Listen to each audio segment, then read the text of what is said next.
పాఠాలు ఆపి బడుల తనిఖీకి పోవాలన్నట సార్లు. చదువు చెప్పుడు టీచర్ల నియామకం దేనికి జరుగుతుంది? చదువు చెప్పడానికి జరుగుతుంది. కానీ చదువు చెప్పడానికి కాదట, బడుల తనిఖీలకు పోవాలన్నట. రాష్ట్రంలో 1473 మంది టీచర్లతో కమిటీలు వేసిరట. వారు పాఠాలు చెప్పక్కర్లేదట, బడికెళ్ళి తనిఖీ చేయాలన్నట. జిల్లా స్థాయిలో కలెక్టర్ల నేతృత్వంలో ఏర్పాటు 24,000కు పైగా బడుల తనిఖీకి 299 కమిటీలు వేసిరట. ఉత్తర్వులు జారీ చేసిన పాఠశాల విద్యాశాఖ. ఈ నిర్ణయంపై టీచర్ల సంఘాల వ్యతిరేకత.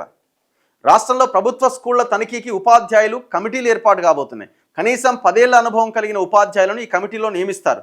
వారికి ఇక బోధనా బాధ్యతలు ఉండవట. ఇలా రాష్ట్ర వ్యాప్తంగా 1473 మంది ఉపాధ్యాయులు తనిఖీ అధికారులుగా మారబోతున్నారు. మరి ఆ 1473 మంది ఆయా స్కూళ్ళలో పనిచేసే టీచర్లు. మరి ఆ స్కూల్ నుంచి వాళ్ళు బయటకు వచ్చి కమిటీల్లో ఉంటే మరి ఆ స్కూల్లో ఉన్న పిల్లలకి పాఠాలు ఎవరు చెప్పాలా?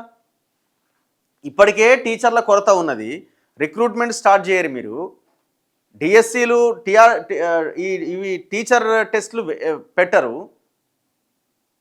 మరి ఈ 1500 మందిని బయటికి లాగితే మరి ఆ 1500 మంది పనిచేసే స్కూళ్ళల్లో పరిస్థితి ఏంది?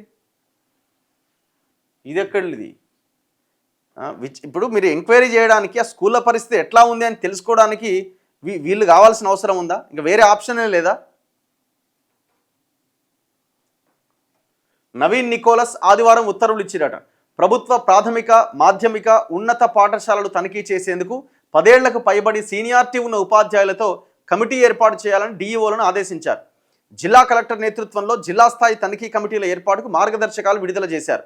కనీసం 10 ఏళ్ల అనుభవం కలిగిన ఎస్జిటీలు, 7 సబ్జెక్టుల టీచర్లు, గెజిటెడ్ హెచ్ఎంలను ఈ కమిటీలో నియమించబోతున్నారు. ఈ లెక్కన రాష్ట్ర వ్యాప్తంగా మొత్తం 16,474 ప్రాథమిక పాఠశాలలకు 504 ఉపాధ్యాయులతో కూడిన 168 తనిఖీ బృందాలు ఏర్పాటు కాబోతున్నాయి.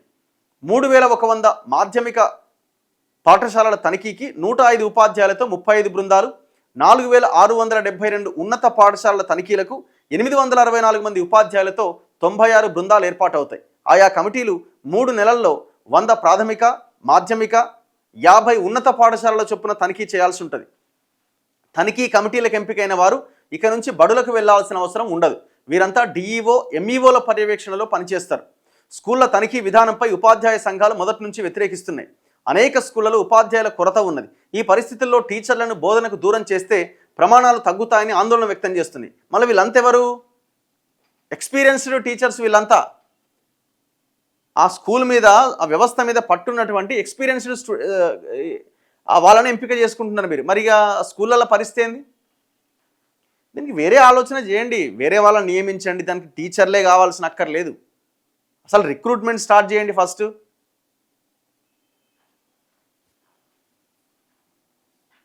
ఇవన్నీ కాదండి, ఇప్పుడు విద్యాశాఖ కమిషన్ ఒకటి ఏర్పాటు చేశారు. ఎవరు? ఆకునూరి మురళి గారు ఆధ్వర్యంలో. ఆయన చాలా సిఫార్సులు చేసిండు కదా ప్రభుత్వానికి. ఎన్ని సిఫార్సులను మీరు ఇంతవరకు అమలు చేశారు చెప్పండి పర్ఫెక్ట్గా? బడ్జెట్ కనీసం ఒక 15% అన్న పెంచాలరా నాయన అని నెత్తినోరు మొత్తుకుంటున్నారు కదా. మరి ఎంత పెంచారు చెప్పండి?